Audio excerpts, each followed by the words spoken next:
Christopher Nolan फिल्मी कहानियां सुर्ख सफात पर ही क्यों लिखते हैं? फिल्म साज का राजपाश, वजह जानकर हैरान रह जाएंगे।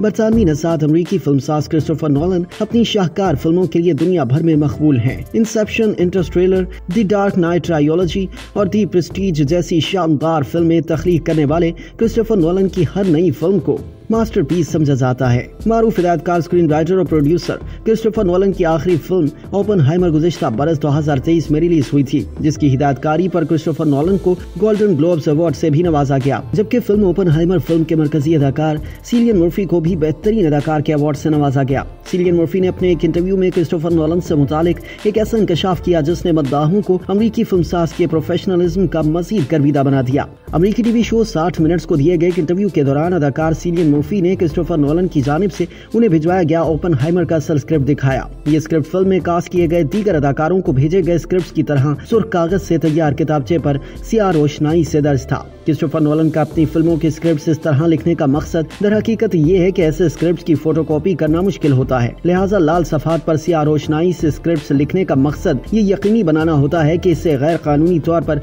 कॉपी किए जाने या वक्त से पहले लीक होने से रोकने की कोशिश से बचाया जा सके। सिलियन मर्फी ने इंटरव्यू के दौरान बताया कि क्रिस्टोफर नोलन हमेशा से सुर्ख कागज पर काली स्याही से स्क्रिप्ट लिखने की रिवायत को बरकरार रखे हुए हैं। इलावाजी हर सफ़े पर मेरे नाम का वाटरमार्क भी है, ताकि अगर ये लीक हो जाए तो वाज़ेह हो जाए कि कास्ट में शामिल किस अदाकार की गलती से स्क्रिप्ट लीक हुआ है। इससे कबल इंटरस्टेलर फिल्म की कास्ट में शामिल अदाकारा जेसिका चेस्टेन ने भी 2014 में फिल्म के लिए क्रिस्टोफर नोलन की जानिब से भेजा गया स्क्रिप्ट दिखाया था, जो इसी तरह सुर्ख सफात पर सियाह रोशनाई से लिखा हुआ था।